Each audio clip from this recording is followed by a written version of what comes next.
Muito boa tarde a todos. Inicialmente, eu quero dizer que é uma imensa satisfação estar aqui hoje com vocês, diante de vocês, para talvez provocá-los um pouco mais a respeito da necessidade da gestão para resultados, né? Para mim, motivo de alegria muito grande também estar aqui, porque alguns poucos anos atrás estávamos nesse mesmo auditório, finalizando uma outra etapa que cumprimos naquela época, e eu quero crer que esse trabalho anterior, de alguma maneira, deixou boas sementes que acabaram germinando, né? Então, para nós é uma honra muito grande poder colaborar com esta instituição, e dessa maneira eu agradeço muito a oportunidade por termos feito esse trabalho liderado pelo professor João Mota, né, com o Pietro e o Pedro na equipe, dentre outros que nos apoiaram lá do Instituto Público, e juntamente com vocês também, porque afinal de contas foi um trabalho conjunto, né? Eu vou, sem pretensão de fazer uma palestra formal, pomposa, não é que o recinto não mereça e não requeira, mas talvez mais preocupado em estabelecer aqui um diálogo entre a gente, vou me referir à gestão para resultados de uma maneira mais ampla e ligeira, né?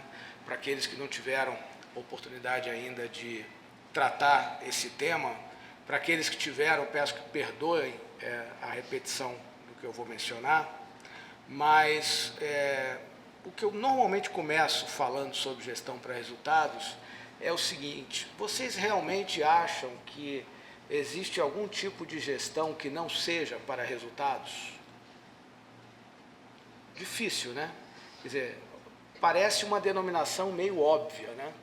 É claro que toda gestão tem que ser para resultados, né? Então, por que a literatura fala em gestão para resultado? Por que várias organizações desenvolvem conhecimento, metodologia, né, sobre gestão para resultados? Por que se dá aula sobre gestão para resultados, né? Então, eu ofereço uma resposta razoavelmente simples, né, mas eu creio que é uma resposta verdadeira, né? Porque o que pega, né, se me permitem colocar nesses termos, é definir o que é o tal do resultado, né? Não é nada trivial, né? E, mais complicado ainda, o que se faz, ou o que se deve fazer, ou como fazer para efetivamente alcançá-lo, né? Então, por isso que é importante falar em gestão para resultados. É óbvio que toda gestão é para resultado, porém, discutir o que é resultado e como alcançá-lo é que são os dois X da questão, né? Então, há muito conhecimento, muita metodologia, muita literatura voltado para isso, né? A gente costuma, ao longo das nossas andanças, já de 2 décadas nesse tema, né, a gente costuma dizer que gestão para resultados envolve 3 grandes elementos. Eu diria, há 3 pilares da gestão para resultados. Então, em primeiro lugar, a gestão para resultados requer que os resultados sejam definidos, o que é uma coisa muito óbvia também. Como é que eu vou gerir para resultados se eu não definir qual é o resultado? Só que essa definição ela não é muito simples assim. Quando eu falo em definição do resultado, eu estou me referindo ao primeiro pilar da gestão para resultados, que é a construção de uma agenda estratégica, né? O cerne da agenda estratégica, de fato, é o conjunto de resultados que a organização tem que alcançar, né? Porém, não apenas, porque uma agenda estratégica ela deve conter definições sobre propósitos da organização, né, tais como missão, visão, valores, né? Está na categoria dos propósitos, ou seja, para que serve a organização, independentemente do resultado que ela tem que alcançar e das coisas que ela tem que fazer para alcançar os resultados. Qual é o propósito dela? Qual é o termo equivalente na gestão privada? Seria qual é o negócio, né? E qual é a missão, né? Para que a organização existe, né? Qual é a visão, o que ela almeja se tornar no futuro, ou o que ela almeja que o ambiente, que o contexto, que o país seja no futuro, e quais são os propósitos que orientam a sua atuação, os princípios, as crenças, os valores, etc. Quer dizer, tudo isso faz parte dessa categoria de propósito, né? Então, não dá para definir resultado sem ter o propósito claramente definido a priori. o propósito antecede a definição do resultado. Então, é muito importante que, antes da definição do resultado, haja essa reflexão e essa definição sobre o propósito. Quem somos, para onde vamos, né? A quem servimos, qual é o nosso, entre aspas, negócio, qual é a nossa função de Estado, né? Então, são definições importantíssimas. E nem sempre os elementos dessa definição estão na legislação. Nem sempre a legislação é clara o suficiente para nos brindar com uma definição inequívoca de propósito. Às vezes, as definições legais são muito amplas, né? E requerem discussões, balizamentos, escutas, etc. Não é? Então, é muito importante que uma agenda estratégica ela contenha essa definição sobre propósito. Isso estando claro, em seguida, aí sim, quais são os resultados que têm que ser alcançados, né? E aí é muito importante começar a tornar a definição mais precisa, né? Porque resultado é uma palavra muito complicada de se entender, né? Eu posso perguntar para cada um de vocês o que é resultado para vocês e talvez eu possa ter várias respostas diferentes, né? Se eu perguntar para um caixa de supermercado o que é resultado, ele vai me dizer uma coisa. Se eu perguntar para um médico o que é resultado, ele vai me dizer outra. Se eu perguntar para um pai de família o que para ele é resultado num posto de saúde, ele vai me dizer outra coisa, e por aí vai, né? Então, resultado não é o que fazer, resultado é onde chegar, né? Resultado é que tipo de efeito que eu quero que aconteça na sociedade onde eu atuo, né? E é muito importante, a esse nome se costuma chamar a efetividade, né? O que nos interessa, em última análise, ao gerir para resultados, não é simplesmente fazer coisas, entregar coisas às pessoas, não é produzir bens ou serviços, distribuir esses bens e serviços a determinados beneficiários, né? O que nos interessa é que, a partir disso, haja de fato uma transformação na sociedade. O que nos interessa é melhorar o bem-estar, em última análise. Isso deveria ser um ingrediente importante de definição de resultados em qualquer organização pública, não é? Nas privadas também, mas na organização pública muito mais, né? Então, quando a gente fala de resultado, a gente está falando de impacto, né? Como definir bons impactos a serem verificados, a serem alcançados na realidade, no contexto, para que se altere positivamente o estado de coisas e a vida melhore e o bem-estar maximize, né? Quando a gente fala de resultado, a gente está falando efetivamente também entregar bens e serviços, né? Claro, tudo isso está encadeado, entregar bens e serviços para gerar determinados impactos, né? E, além disso, entregar bens e serviços a um custo razoável, né? Não a qualquer custo. E aí eu estou falando do aspecto eficiência, que também faz parte desse conceito amplo de resultado, né? Alcançar resultado é ser eficiente, né? Fazer mais com menos recursos, é fazer, entregar, prestar um bom serviço dentro da qualidade, da quantidade necessária, o que significa ser eficaz, e, ao mesmo tempo, ser efetivo, ou seja, alcançar o impacto desejado na realidade. Não adianta ser só eficiente, não adianta ser só eficaz e prestar um serviço que não gera um impacto, né? O que importa é ser essas três coisas ao mesmo tempo. Então, isso é resultado, né? E, obviamente, que a definição dos resultados implica no enunciado de objetivos relacionados a impactos, objetivos relacionados às entregas, aos serviços que são efetivamente prestados e objetivos relacionados à eficiência. Então, de novo, uma estratégia deve conter definições sobre propósitos, definição sobre resultados e, em terceiro lugar, definições sobre iniciativas, né? Ou seja, o que fazer para que os resultados sejam alcançados, né? Então, se eu tenho claro propósitos, se eu tenho claro resultados, né? Objetivos amplamente, objetivos de impacto, objetivos de eficácia, objetivo de eficiência, se eu tenho indicadores desses objetivos, se eu tenho metas desses indicadores, eu posso enunciar uma série de iniciativas, o que eu tenho que fazer para efetivamente alcançar aquelas metas, alcançar os resultados e realizar os propósitos, né? Então, a agenda estratégica, ela é um composto desses três elementos: propósitos, resultados e iniciativas, né?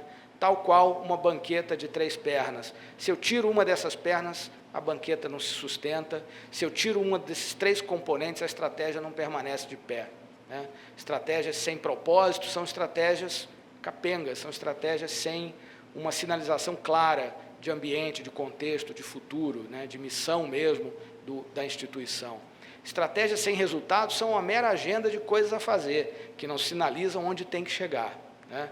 Às vezes a gente vê essa síndrome presente em muitos relatórios de gestão de órgãos e entidades do setor público, né, que tem, às vezes, uma preocupação muito grande com coisas a fazer e uma preocupação em segundo plano com onde chegar, né, quem que está sendo atendido, que impacto que está sendo gerado, né. Então, é muito importante pensar esse primeiro pilar da gestão para resultados como um pilar triplo: propósito, resultado e iniciativa, né. Bom, isso tudo parece muito óbvio, eu imagino, para vocês, né? Se a gente quer gerir para resultado, a gente tem que construir uma agenda que contenha a definição de resultado junto com os propósitos e iniciativas, né? Porém, isso é um elemento fundamental da gestão para resultados, mas o grande argumento é que isso é necessário, mas isso não é suficiente, né? Por uma razão muito simples, que as agendas não se realizam automaticamente, elas não se realizam por encanto, elas não são autoexecutáveis, né? E, de fato, hoje em dia, o grande problema das organizações públicas e privadas, isso não é uma exclusividade das organizações governamentais, é que, não que seja simples elaborar uma agenda estratégica, quase nunca é simples, né? Mas é muito mais complicado implementar a agenda estratégica do que formular a agenda estratégica, né? É muito mais fácil porque há mais informações a respeito, as partes interessadas eventualmente já estão mapeadas, os interesses, expectativas, visões em jogo já são mais ou menos conhecidos, né? Então, a tarefa de definir propósitos, resultados e iniciativa, ela é de relativa menor complexidade do que a tarefa de efetivamente colocar essa estratégia em ação, em movimento, em marcha, né? O grande desafio é a implementação. É na implementação que as estratégias se provam, né? Porque onde há falha de resultado, a maior parte das falhas são relacionadas à falta de implementação satisfatória e não a problemas de formulação, né? É claro que há problemas de formulação, mas eles estão claramente em segundo plano. Difícil mesmo é executar, né? É mais fácil a gente planejar, vamos dizer assim, e é mais difícil a gente colocar em ação aquele planejamento. Esse é o grande desafio, né?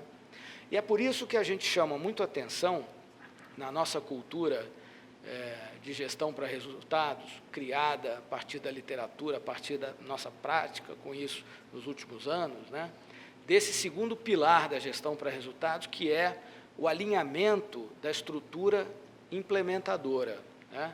Além da agenda estratégica, primeiro pilar, segundo pilar, o alinhamento da estrutura implementadora. Por quê?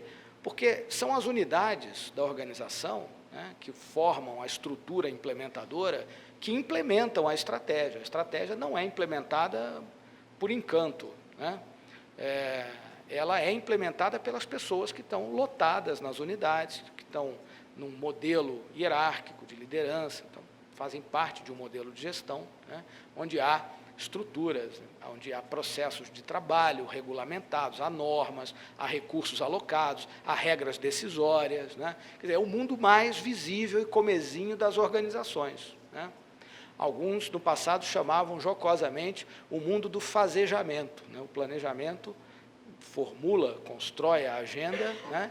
E o restante da organização está lá com a mão na massa, né, que carrega os pianos pesados do dia a dia, que é responsável pela implementação da estratégia, né? Ora, se essa estrutura implementadora não estiver muito bem afinada, alinhada, harmonizada com a estratégia não vai acontecer, a estratégia vai ficar dormindo nos documentos, nos mapas estratégicos que são pendurados na parede, nos ideários, né? E não é isso que se deseja. Então, de volta ao grande desafio, né, como assegurar uma boa execução da estratégia, né? O tal do alinhamento da estrutura implementadora é fundamental, né? Até porque as estruturas, né, a estrutura implementadora, todas as unidades, em todas as organizações, governo, setor privado, ONGs, o que vocês quiserem, todo mundo, né, tem um clima de competição estratégica interna, né?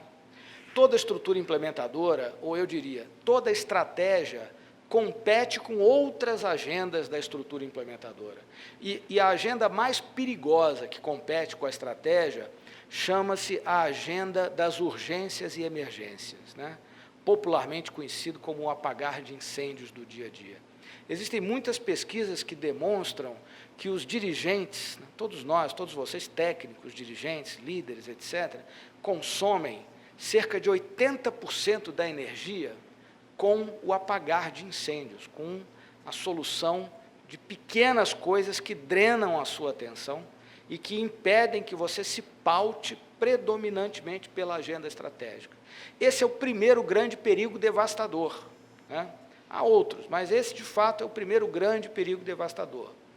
Então, a nossa questão de trabalho em relação a como promover a execução da estratégia, como promover o alinhamento da estrutura implementadora com a estratégia, como evitar que a estrutura implementadora disperse, dissipe, pulverize a sua energia com outras atuações que não estão alinhadas com a estratégia, é o núcleo, é o cerne da questão. Como fazer isso, né? Em primeiro lugar, desdobrando a estratégia, né? Exatamente o que vocês estão fazendo. Desdobrar a estratégia é fundamental, porque num nível ainda de, eu diria, de agenda estratégica como um todo, a agenda estratégica ela não informa no detalhe quem vai fazer o quê, como, quando, com quem, com que recurso. Ela define grandes iniciativas, e nem poderia ir em tal detalhe, senão ela se perderia, senão a agenda estratégica perderia o foco estratégico, não é? Então, ela não tem que ir nesse detalhe, mas esse detalhe tem que ser, de alguma maneira, trabalhado, porque numa ponta, no topo, vamos dizer assim, você tem uma formulação estratégica, né? Propósitos, resultados e grandes iniciativas, e lá na base da organização tem um monte de gente trabalhando, fazendo coisas, milhares de coisas no dia a dia, consumindo recursos, né? O mais valioso deles é o tempo da organização, que, por sinal, é o único recurso irrecuperável, né? Outros recursos você consegue recuperar, orçamento, equipamentos, instalações, até pessoas você consegue recuperar. Você perde um recurso, você pode fazer um concurso, ganhar outros, mas o tempo passou, está passado, né? E o tempo é sensível em relação a vários tipos de trabalho, de naturezas de instituição, né? Inclusive, principalmente, em relação a uma corte, né? O tempo é fundamental, né? Rui Barbosa já dizia, né? Justiça lenta é injustiça, né? Então, o tempo é um recurso fundamental, principalmente numa corte. Mas, de volta à questão do alinhamento da estrutura implementadora. Como alinhar a estrutura implementadora com a estratégia? Desdobrando, tentando elucidar o que cabe a cada unidade, a cada grupo, a cada indivíduo fazer, né? Então, há vários níveis e tipos de detalhamentos razoáveis na fase do desdobramento, mas é importantíssimo desdobrar, né? É importantíssimo construir matrizes de contribuição, de modo que fique claro quem tem que fazer o quê, com qual outra área, quais iniciativas são mais transversais, precisam da atuação de uma ou várias unidades, atuação harmonizada, conjunta, concertada, enfim, e quais outras iniciativas estão mais sob o abrigo de umas ou outras áreas isoladamente. Então, isso é fundamental, né?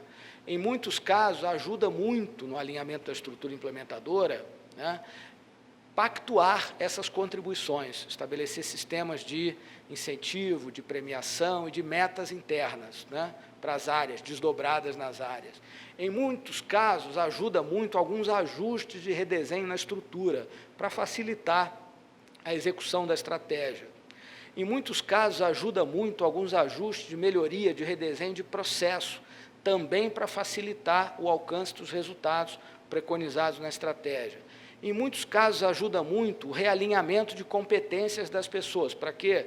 Para desenvolver as competências requeridas pela estratégia. Então, em muitos casos, implica no redesenho, no realinhamento da alocação de recursos orçamentários, recursos de tecnologia, outros tipos de recursos, equipamentos, instalações, etc. Então, percebam que esse momento, né, da gestão para resultados, do alinhamento da estrutura, é crucial, né? Se eu não alinho a estrutura com a estratégia, eu vou estar correndo um enorme risco de gerar dissonância estratégica, da estratégia apontar uma direção e a organização caminhar para outra direção, né? Da mesma forma que eu disse aqui que as estratégias não são auto-executáveis, autorrealizadas, implementadas por encanto, eu digo também que as estruturas não são auto-orientadas, né? De novo, elas podem e correm sempre um alto risco de serem desorientadas pelas agendas cruéis da urgência, da emergência, dentre outras, né? Dentre outros. N desentendimentos estratégicos que podem surgir nas organizações em decorrência de distintas visões, vieses de áreas, prioridades diferenciadas de umas e outras áreas. Isso tudo é normal no mundo das organizações, né? Mas precisa ser, de alguma maneira, tratado para maximizar o alcance da estratégia. Então, esse segundo pilar, o alinhamento da estrutura implementadora, é fundamental, né?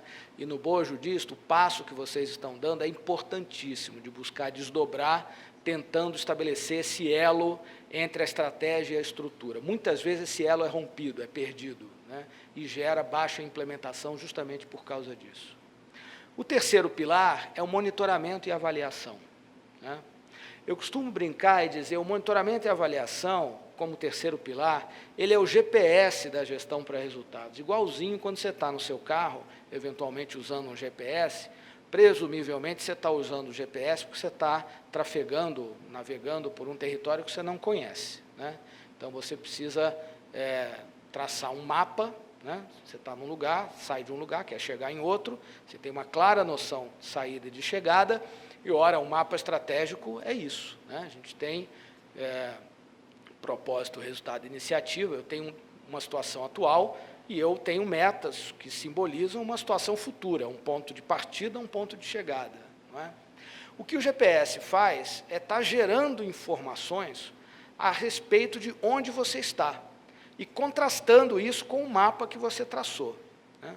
Se você percebe, se o GPS te indica que você está fora da rota, você só tem duas alternativas, concorda? Ou você volta para a rota, ou você age, né? Você tem que ter uma atuação em função daquela informação que você está recebendo, tem que tomar uma atitude, você tem que ter uma atuação de ajuste de rota, você volta para a rota, perdão, ou você volta para a rota, ou você muda a rota. Você pode mudar seu mapa, pode dizer, não quero mais ir por esse lugar, vou mudar o meu mapa e vou por outro lugar. Então, o monitoramento e a avaliação são mecanismos essenciais para gerar informações sobre o desempenho, né? O monitoramento mais em bases contínuas, a avaliação mais em bases episódicas, de tempos em tempos, não é? É mais comum o monitoramento estar focado na execução, é mais comum a avaliação estar focada nos resultados. É mais comum o monitoramento focar no esforço, né, e a avaliação focar no resultado. É mais comum, porém, essas coisas podem ser mescladas, não é? Em todo caso, é fundamental que, no bojo de um processo de gestão para resultados, o monitoramento e a avaliação sejam, de fato, utilizados para gerar melhoria, para gerar aprendizado, para gerar responsabilização, e não com uma finalidade punitiva de controle. Eu quero pegar quem não alcançar resultado e penalizar. Não é essa a lógica. A lógica é dar a mão, é apoiar quem não está conseguindo e alavancar a geração de resultado e promover o alcance da estratégia, né? Muito bem, por que é importante falar sobre isso? Por que é importante ressaltar esses três pilares, né? Porque é muito comum que as organizações fiquem apenas no primeiro pilar e achem que apenas elaborando a agenda está tudo certo, que a organização vai automaticamente aderir e os resultados vão acontecer. Isso não é uma hipótese plausível, isso não é uma hipótese corroborável no dia a dia. O que a realidade dura mostra é que a maioria das organizações até tem alguma noção de agenda estratégica, às vezes de uma maneira mais sistemática, formal e abrangente, mas falha muito em assegurar os devidos nexos, os devidos links entre a estratégia e a estrutura e, portanto, acaba promovendo a baixa implementação. E creiam, a realidade é dura a respeito disso, né? Os dados demonstram que cerca de 90% das estratégias das empresas falham em acontecer, né?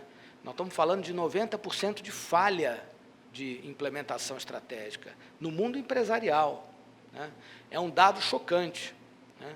Principalmente se a gente está acostumado a achar que o mundo empresarial é o paraíso da eficiência gerencial, né? 90% das estratégias empresariais falham, né? O que significa isso? O normal estatístico, é de não alcançar resultado, né? É um dado chocante. No caso dos governos, os dados não são muito mais animadores, né? Cerca de 75% dos programas de governo falham. Imaginem, 75% de falha. Não é aceitável, né? Se você contar isso para qualquer cidadão, ele não vai aceitar, né? Então, os dados são tremendamente alarmantes, ainda mais se nós combinarmos esses dados que eu estou apresentando com a dureza da nossa realidade presente. Talvez dureza seja um termo realmente oportuno, né? O país vive uma situação de escassez fiscal bastante acentuada, e isso provavelmente vai continuar pelos próximos anos, né? Até que haja uma situação de equilíbrio razoável que sinalize novas possibilidades. Sobretudo, vivemos uma situação de extrema pressão em termos de demanda e em termos de resultado, né? Abstraindo até a questão da transição, dos problemas, dos desafios políticos, econômicos e tudo mais, né?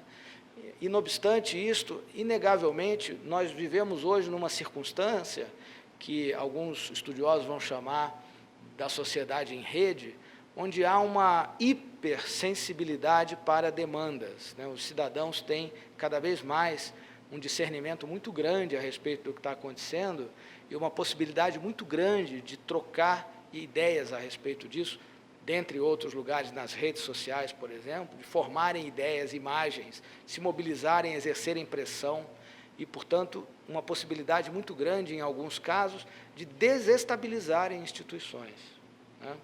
É o poder da sociedade dita, entre aspas, desorganizada.